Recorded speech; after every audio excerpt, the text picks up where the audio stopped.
All right, y'all, welcome into class. Happy Monday. Happy June 1st. It's a new month. First, I want everyone to congratulate Vincent on winning his MMA debut in convincing fashion. That was super awesome. We're continuing in our pressure passing series. In a previous class, we went over the over-under pass, details on that, reactions that your opponent might do and how to counter those. In the last class, before the Memorial Day break, we did over a double unders pass. We went over some basic concepts for that and how to finish it with a stack pass. What we didn't talk about is some common things your opponent can do when you're doing a double unders and some reactions to that. So I wanted to go over that today. Vincent, if you don't mind, I'd love to use you. Sorry to interrupt your finger taping. So to review again, yeah, just flop on your back if you don't mind. The entrance to the double unders pass starts from here, and I'm swimming under, grabbing the belt with both hands. This is the double under part. Both hands go underneath, getting the belt, and I'm pulling his tailbone up off the ground and stacking on my leg. The first thing Vincent would probably do is get sleeve grips, so he'll grab his sleeves here. The other thing he's going to try to do is be heavy with his legs. What he's looking to do, ideally, is he's going to do a shoulder walk to get his tailbone flat, and then once he gets here, he's going to try to swim his feet inside and get these bicep right hooks. That's going to let him recompose his guard, right? So that's what he's ideally trying to do, and I need to stop each step of that. So again, I get the underhooks, I swim to here. The first thing he's going to do is get the sleeve grips, right? That's when he's starting to defend. So right now I know what he's going to try to do, and I need to counter it first. So once we're here, I'm going to get onto my toes and pull his back even higher. So now I have stacked him. If I want to be mean, I can drop my head, use gravity and my weight, and really pressure on him here. But the main thing is his tailbone is even further off the ground, and from this position, it's really easy to do a shuck pass, where I just shuck and turn his hips. His back's exposed, and I can move on. So once again, double unders, he's grabbed sleeves, I'm in trouble. So I react immediately, and I get basically his shoulders and neck on the ground. And from here, he's really light, and I can just pick a side. I don't want to throw him so far that he can use momentum and bounce back. A really agile, flexible player like Vincent, if I throw him here, he's just gonna bounce back, right? So I want to throw him just enough that I can get here and close this space.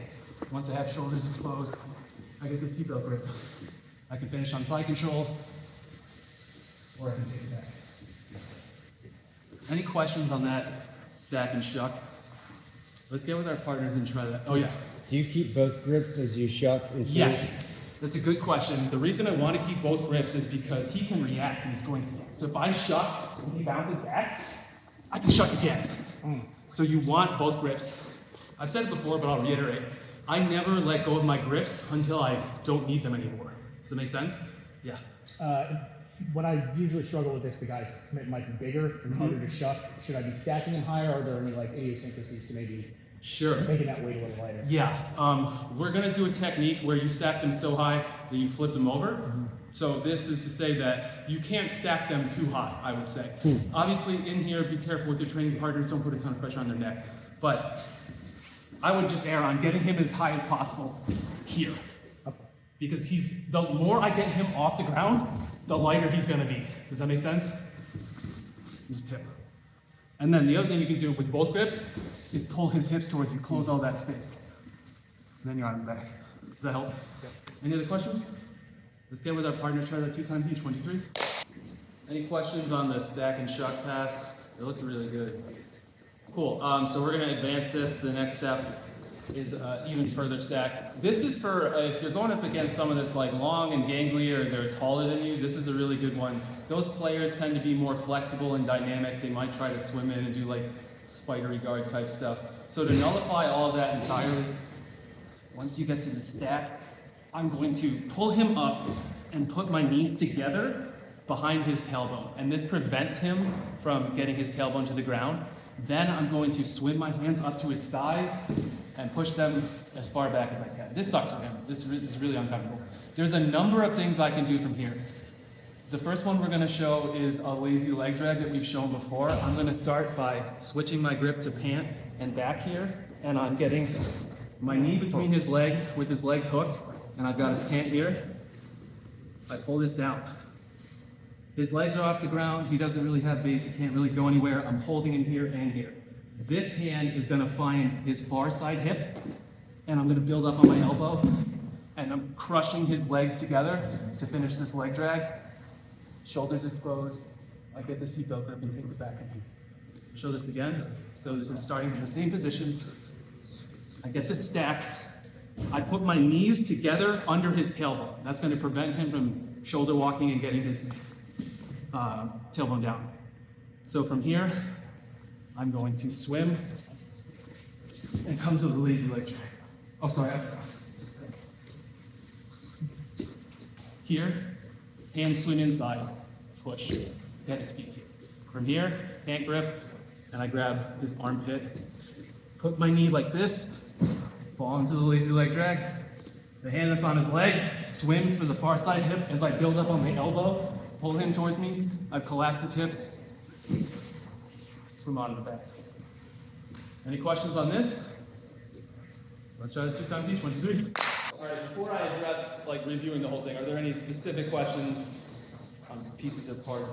Okay, we're just gonna go over it again from the top.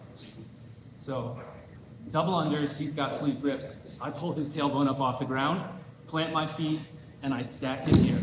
My knees go together under his tailbone, which prevents him from getting his tailbone back to the ground.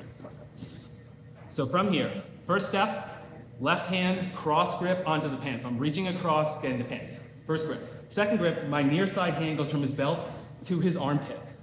Okay, that's step 2. Step 3, I'm gonna fall onto my right hip. So my left knee goes from behind his tailbone into a leg drag position.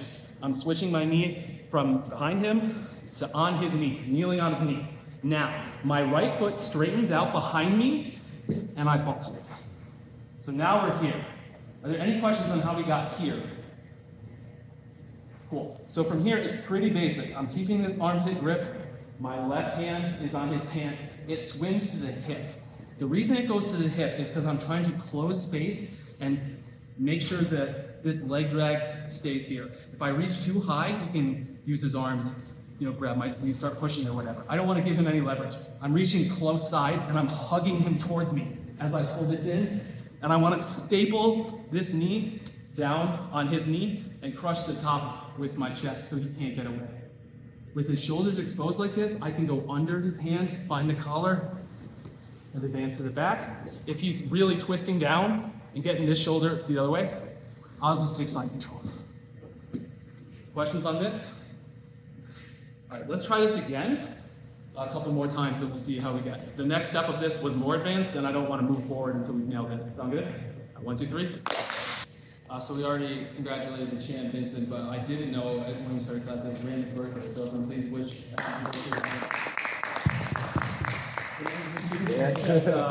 thank you for choosing to spend your breakdown and mess with us. Questions on that technique? Cool. So I did say I was going to advance it with, this is a more advanced stomp with a twister hook, but we're going to back up actually and do a little more simple stuff. This was one of my favorite moves. I'll send a video of me doing this in a white belt competition where I almost killed the kid. But it's a double unders flip to attack a turtle. It looks like it requires a lot of strength, but it really doesn't if you do it correctly. It's a little bit of a deadlift, but it shouldn't be all of their weight, and we'll go over it. But I'll just demo it real quick. So we get to a double unders here. Flip them up. So once we get to here, I'm going to drop near side, get the seatbelt, and attack the turtle from here. So we'll break it down a little bit slower. But we get to here, he gets his sleeve grips, I pull his tailbone up off the ground. I'm going to get into this low squat, and I'm going to use my legs to pick him up. And then once we're here, I drop my knee into his face. Get the seatbelt and attack the turtle. Questions on this? Yes? Rodman, does he do something to protect his neck or anything? Yeah, if he tucks his neck, he'll be okay, but I'm flipping him all the way over. I'm not stopping and dropping him on his head. This isn't like a pile driver or a suplex. So he should be okay. Once he feels himself going, he's probably gonna go with it. Does that make sense? Any questions? Let's try this. Be careful with your partners. But yeah, let's try this. 1, 2, 3. Are there any questions on that technique? That looked really good. Perfect. The last one we're going to go over real quick is just another counter to a response that they can do. So if I get into the double unders, one thing that he might try to do first is like drop his knees down, like and be really heavy here so that I can't control him, right? A really easy response to this is I go from a double under to a single under or an over under. So I'm gonna pick a side. I like to pass to my right side. I'm gonna, when I feel him come down, that's when I'm gonna come out and get over this leg. And so I'm gonna use his reaction.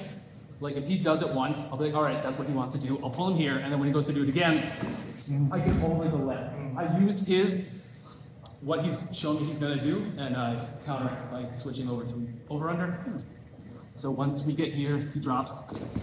I just want to crush his leg to the ground, and I can finish the pass without like doing the full over under where we're like this and I'm walking over. If I've got his leg smashed all the way down, all I have to do is do some leg work to get my knees on the other side of his leg, and I'm already past here. Once I've got his legs on the same side, I can come inside. So one more time, got the double unders, he's smashing his legs down, I'm like, all right, that's what he's gonna do. I'm like, prepare for it. And this is the tricky part, is committing to this and getting over this leg at the same time, because you don't want to end up in a triangle. So just make sure that when he smashes that down and I pull this out, I can push on his knee to make sure his knee stays down to let me clear, or at least at the minimum, get it between my legs so that I can walk it over and finish the over. Questions on that? So in theory, you're just baiting him into flattening the legs, so it's easier to get your legs over? Yes. So this is like, it's in response to, I mean, you could bait this, but like he has to commit to dropping his legs down, because that downward pressure is what I'm using to like smash his leg down. If that makes sense. But once he's shown me that's what he's gonna do, I'm like, okay, let's do it again. And then he does it, and then I get my response. Any other cues? Let's try this. 1, 2, 3. Ooh. I had a good question in detail I want to go over, but before I do that, are there any other questions on this technique? Cool. One question I got was on sleeve grips. If they have really tight sleeve grips, so we get to here, and I'm here, I pull them up. And I'm like, I can't get my sleeve back to then swim around and do this. If he's committed that hard to the sleeves, he's got a lot of like strength and rigidity in his upper torso, it's gonna be a lot easier to flip him over. And this just also goes with the theme that like, if something's really hard, try something else basically. So I can't do that technique, I'm just gonna do this one. And then attack him there. Does that make sense?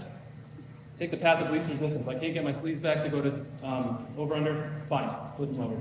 Or just stack them and do the first one with the lazy leg drag. Any questions? Cool. We're going to do a positional. We're going to do 2 minutes each in the double under position. We're going to go about 50% person that is passing, try a couple of the different techniques we've gone over today. Person that's playing guard, play about 50%, give them 2 different looks, and then we'll switch. And then after that, we'll go to regular rounds. Any questions? Cool. Get water, mouth guards, and we'll get started. 1, 2, 3.